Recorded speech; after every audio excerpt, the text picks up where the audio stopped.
నమస్తే అన్న. నమస్తే. అన్న మీ పేరన్నా? రాజేష్. ఏ ఊరన్నా? గుడ్లవేలు మండలం చంద్రాల. ఏం చేస్తుంటారు? ఫోటోగ్రఫీ. ప్రధానంగా మన రాష్ట్రంలో అభివృద్ధి అనేది ఎలా కనబడుతుంది? అభివృద్ధి లేదు. అదే అన్న. అదేవిధంగా తీసుకుంటే ఇప్పుడు వచ్చే రైతుల పరిస్థితి ఎలా ఉందంట? రైతులకేమో ఈ ఇయర్ ఇంకా తెలియదు కానీ పోయిన ఇయర్ మాత్రం టైంకి వడ్డీతోలేని డబ్బులు పడలేదు, పడక ఇబ్బందులు పడ్డారు.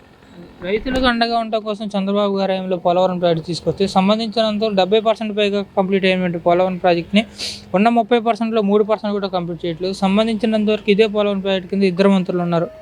ఒకళ్ళు సరే అనిల్ కుమార్ యాదవ్ గారు, ఒకళ్ళు సరే కంబటి రాంబాబు. అసలు ఈ పోలవరం గురించి పట్టించుకోలేదు. దాని మీద మీరేమంటారు? వాళ్ళు అధికారంలోకి వచ్చిన దగ్గర నుంచి కూడా ఇరిగేషన్ మినిస్టర్స్ అనిల్ కానివ్వండి, అంబటి రాంబాబు గారు కానివ్వండి, వాళ్ళు ఇయర్ పెంచుకుంటూ వచ్చారు. కానీ 75% ఆఫ్ చేసిన చంద్రబాబు గారి దగ్గర నుంచి మిగిలి ఉన్న ప్రాజెక్టు పూర్తి చేసింది లేదు.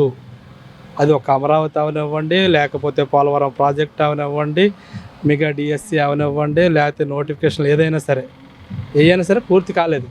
సంక్షేమం అని చెప్పేసి అమ్మఒడికి కానీ మిగిలిన వాటికి సంక్షేమం అని చెప్పేసి మిగిలిన వాళ్ళకి డబ్బులు వేశారు. కానీ ప్రస్తుతానికైతే అది జరిగింది. అది అదేవిధంగా తీసుకున్నప్పుడు వచ్చారు. ప్రధానంగా మీరు అన్నట్టుగానే మన రాష్ట్రంలో నిరుద్యోగ సంఖ్య బాగా పెరిగిపోయింది. సంబంధించినంత వరకు ప్రతి సంవత్సరం జనవరి జాబ్ క్యాలెండర్ ఓపెన్ చేస్తున్నారు. డిఎస్ఏ కాదు మెగా డిఎస్ఏ ఇస్తా అన్నారు. ప్రభుత్వం సంబంధించిన నోటిఫికేషన్ కూడా సకాలంలో రాని పరిస్థితి. దీనికి సంబంధించినంత వరకు విద్యాశాఖ మంత్రి గారు అంటే మన రాష్ట్రంలో ఎక్కువ మంది చదువుకుంటున్నారు కాబట్టి ఉద్యోగాలు ఇవ్వలేని పరిస్థితి అని చెప్పి విద్యాశాఖ మంత్రి గారు అంటే, సంబంధించినంత వరకు ఐటీ మినిస్టర్ గారు అయితే దీని గురించి పట్టించుకునే పరిస్థితి. దాని మీద మీరేమంటారు? ఇప్పుడు మెగా డిఎస్సి జాబ్ క్యాలెండర్ అని అన్నారు. అది ఈ మూడు జరగల. అది మీకు తెలుసు, జరగలేదన్న విషయం మీకు తెలుసు. కాకపోతే నిరుద్యోగ వృద్ధి అనేది చంద్రబాబు నాయుడు గారు అప్పుడు ఉన్నప్పుడు ఇస్తాను అని చెంది జరిగిన విషయం. ఇప్పుడుకున్న రాష్ట్ర పరిస్థితులు కంపెనీలు తీసుకొచ్చి అది అభివృద్ధి అనేది జరిగేటట్టు చేసినడితే మనకు ఎంతో కొంత ఉండేది. అది లేదు కాబట్టి ఇప్పుడు దాని గురించి మాట్లాడుకోవటం నాకు తెలిసి అయితే ఉపయోగకరం కాదని నేను అనుకుంటున్నాను. మీరు అన్నట్టుగానే ఇప్పుడు వచ్చేసరికి ప్రధానంగా మన రాష్ట్రానికి కంపెనీలు రాకపోవడానికి కారణం సరైనటువంటి రాజధాని లేదని చెప్పి అందరూ అంటున్నారన్న. దీని మీద మీరేమంటారు? రాజధాని లేదు అనే విషయం ఓకే, కాదని అంటల్లా. రాజధాని లేదని అప్పుడు మంత్రి రోజా గారు ఏం మాట్లాడారు? రాజధాని లేదు, మా జగనన్న కూడా ఇక్కడే కట్టుకుంటున్నారు ఇల్లు అని చెప్పేసి ఆంగారే ప్రకటించారు. ప్రకటించిన తర్వాత కూడా మార్చేసి ఇప్పుడు మూడు రాజధానులు అన్నారు.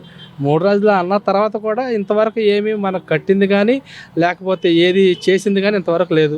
మూడు రాజధానులు అన్నారు, తరలించలేకపోయారు. ఇప్పటికీ ఆల్మోస్ట్ పదవీకాలం అయిపోతుంది జగన్ గారికి, అయినా సరే తరలించలేకపోయారు. సరే మూడు రాజధానులను కట్టుబడి సీఎం గారు ఉన్నారు. ఉన్నందుకు ఆయన తరలించారా? తరలించకపోయినా సరే ఇలాగే ఉంచాడు. మూడు రాజధానులు అన్నారు, ప్రజలందరినీ ఇది చేశారు అని అలాగే ఉన్నారుగా, మార్చలేకపోయారు కదా. అదేవిధంగా తీసుకుంటే వచ్చేసరికి ప్రధానంగా మన రాష్ట్రాన్ని పర్యాటక రంగంగా అభివృద్ధి చెందడం కోసం చంద్రబాబు గారి ఆయనలో ముందడుగు వస్తే, ఉదాహరణ తీసుకుంటే మచిలీపట్నం మాజీ మంత్రులు, పర్యటన బ్యూరో సభ్యులు కొల్లు రవీంద్ర గారి ఆధ్వర్యంలో బీచ్ ఫెస్టివల్ పెట్టడం కానివ్వండి, యువ కేటాలు పెట్టడం కానివ్వండి, అవనిగడ్డ నియోజకవర్గంలో హంసల దీవుని డెవలప్ చేయడం కానివ్వండి, అక్కడ పడవ పందాలు పెట్టి అలా చేస్తుంటే, జగన్ గారు ఏమొచ్చినాక అసలు పర్యాటక రంగాన్ని పట్టించుకునే పరిస్థితి ఏర్పడుతుంది. సంబంధించినంత వరకు పర్యాటక శాఖ మంత్రి వాళ్ళు కూడా కృష్ణా జిల్లా ఇన్ఛార్జ్ మంత్రి ఎంత పనిచేస్తున్నారు రోజా గారు, అసలు పర్యాటక రంగాన్ని పట్టించుకునే పరిస్థితి ఏర్పడుతుంది. దాని మీద మీరు పర్యాటక రంగం పనిచేసిందో లేదో నాకైతే తెలియదు. కానీ ఆ పర్యాటక రంగం మినిస్టర్గా రోజమ్మ గారు వచ్చిన తర్వాత ప్రభుత్వ అధికారులు చాలామంది చెప్పులు మోసిన వాళ్ళు ఉన్నారు. అది నేను మాట్లాడటం కాదు, ఇంటర్నేషనల్ న్యూస్ ఛానల్లోనే వచ్చింది, TV5 అలాంటి వాటిల్లో ఎలక్ట్రికల్ మీడియాలోనే వచ్చింది. మోపించారు, చేశారు. అది ఎంతవరకు అభివృద్ధి చెందిందో లేదో ఇదివరకే తాతల కాలంలో అట్లా ఎన్టీఆర్ కాలంలో కానీ కాంగ్రెస్ కాలంలో ఆవు దూడ కాలంలో తెలియకున్నారు. కానీ ప్రజలు ఇప్పుడు ఎవరు తెలియకలేరు. అందరికీ లోక జ్ఞానం కానీ ఏదన్నా కానీ అన్నీ అంటే మెచ్యూట్ అయ్యారు. అది అదేవిధంగా తీసుకుంటే ఇప్పుడు వచ్చరికి ప్రధానంగా మన రాష్ట్రంలో 170 సీట్లు గెలుస్తామన్న దీంతో ఉన్నటువంటి ఎమ్మెల్యేలు కూడా బదిలీ చేసే కార్యక్రమం చేపట్టారు జగన్ గారు. దాని మీద 175 సీట్లు గెలుస్తాను అంటే అది ఆయన విజ్ఞతగా వదిలేస్తున్నాం. కానీ గెలిచే సీట్లు ఎన్నో ఆయన్నే కరెక్ట్గా చూసుకుని చెప్పాలనేది నా అభిప్రాయం. అదేవిధంగా తీసుకుంటే ప్రధానంగా పాదయాత్ర చేసిన సమయంలో ఇచ్చిన హామీల్లో మద్యపాన నిషేధం చేస్తే తప్ప మళ్ళీ ఓట్లాడటానికి రానన్నారు. ఇదే మధ్య మీద మన రాష్ట్రంలో అనేక మంది చనిపోతున్న దాఖలాలు కనబడుతున్నాయి. దాని మీద మీరు మద్యపాన నిషేధం చేస్తేనే ఓట్లు అడగం అని ఆయన గారే అంటాం కాదు, రోజా గారు కూడా అన్నారు అదే మాట. కానీ ఇవాళ రోజున ఆ రోజా గారికి టికెట్ లేని పరిస్థితి. మనం ఎవరిని ప్రశ్నిద్దాం? ఎవరిని ప్రశ్నించలేం కదా. ఇవాళ రోజా గారికి టికెట్ ఇస్తారో ఎవరో తెలియని పరిస్థితుల్లో ఉంది. ఆమె 3 సార్లు చెప్పింది రాజధాని కట్టనన్నారు, రాజధాని కట్టుకునే ఏరియాలో మా జగన్ గారు ఇల్లు కట్టుకున్నారు అన్నారు. మద్యపాన నిషేధం చేసి మేము ఓట్లు అడుగుతామని ఆయన అన్నారు, రోజా గారు అన్నారు, విడుదల రజనీ గారు కూడా అన్నారు. ఇక మనం ఎవరిని అడిగే స్థితి లేదు. జనాలు జ్ఞానంతో ఉన్నారు. దేవుడు ఆశీర్వదిస్తే ఇక నెక్స్ట్ టైం మనం చూసుకోవడమే తప్ప ఎవరిని నిందించడానికి కానీ ఎవరిని ఏదైతే చూపించడానికి మనమేమో ఆటవిక సమాజంలో లేము. అదేవిధంగా చూసుకుంటే ప్రధానంగా మీ నియోజకవర్గంలో సంబంధించినంత వరకు మీ ఎమ్మెల్యే గారు పనితీరు ఎలా ఉందంటారు? ఇప్పటి వరకు నాకు తెలిసిన జ్ఞానం ప్రకారం నేను మాట్లాడుతున్నాను. టీడీపీలో ఉండగా నాని గారిని అభిమానించాం.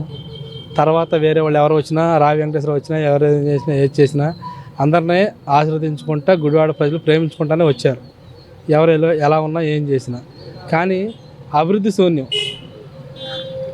జరగాల్సిన పని బోలంత ఉంది. ఇప్పుడు కొత్తగా వచ్చిన వెనుగల రాముని కూడా మేము ఆహ్వానిస్తున్నాం. ఆయనతో ప్రయాణం మొదలుపెట్టి ఉన్నాం.